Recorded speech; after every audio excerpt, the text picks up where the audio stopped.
Halo teman-teman, perkenalkan saya Vanessa. Di video kali ini saya akan membahas tentang strategi menganalisis dan memasuki pasar luar negeri. Pertama-tama, kita masuk dalam pengertian strategi. Strategi adalah upaya-upaya yang dirancang oleh seseorang atau perusahaan demi mencapai suatu tujuan dengan cara yang efisien dan efektif. Sedangkan manajemen strategi ialah suatu perumusan, tindakan dan evaluasi yang berfokus pada tujuan manajemen di dalam perusahaan atau organisasi. Kita masuk dalam strategi internasional, yang dimana terdiri dari yang pertama, strategi global. Strategi ini digunakan untuk mendekati pasar dunia dengan produk-produk yang sudah terstandarisasi. Strategi global menekankan pada biaya rendah, menekankan pada skala ekonomi, di mana produk dan jasa yang dihasilkan terstandarisasi dan tersentralisasi pada operasi di beberapa lokasi. Yang kedua, strategi multidomestik. Strategi ini menekankan pada diferensiasi produk dan jasa untuk dapat beradaptasi dengan pasar lokal. Pembuatan keputusan pada perusahaan cenderung lebih terdesentralisasi dalam hal pembuatan produk dan juga dengan desentralisasi memungkinkan perusahaan untuk dapat merespon pasar secara cepat apabila terdapat perubahan permintaan. Yang ketiga, strategi transnasional. Perusahaan multinasional mengadopsi strategi transnasional yang mencoba mengoptimalkan tarik ulur trade-off antara efisiensi, adaptasi lokal, dan pembelajaran. Selanjutnya ada pemasaran internasional. Pemasaran internasional adalah kinerja dari aktivitas-aktivitas bisnis yang dirancang untuk merencanakan, menentukan harga, mempromosikan, dan mengarahkan barang dan jasa perusahaan kepada pelanggan atau pengguna di lebih dari satu negara untuk mendapatkan keuntungan. Adapun motif-motif go internasional diantaranya. Yang pertama, proaktif motif.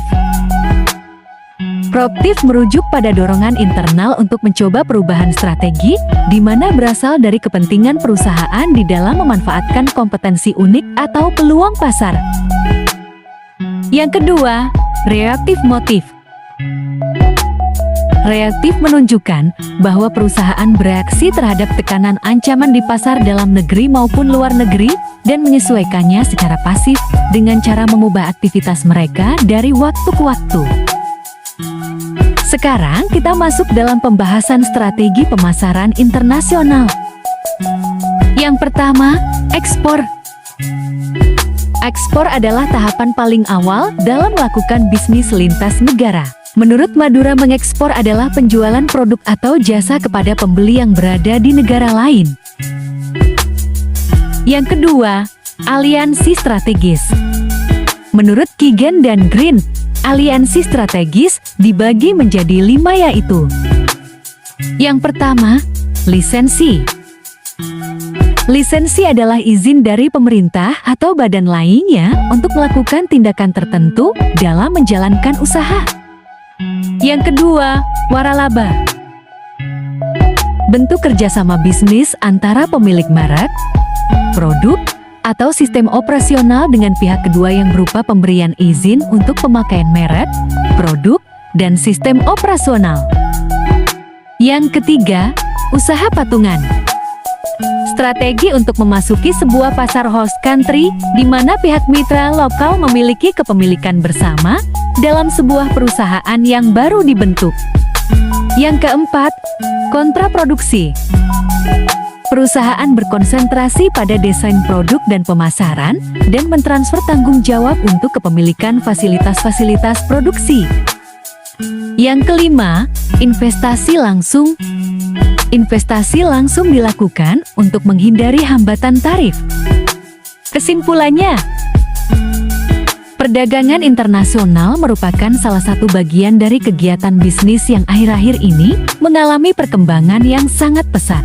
Perhatian dunia usaha terhadap kegiatan bisnis internasional juga semakin meningkat. Hal ini terlihat dari semakin berkembangnya arus peredaran barang, jasa, tenaga kerja maupun modal dari suatu negara ke negara lain, demikian pula sebaliknya. Baiklah, itulah pembahasan kita kali ini. Semoga teman-teman dapat mengerti dan semoga penjelasannya juga mudah difahami. Bye-bye guys.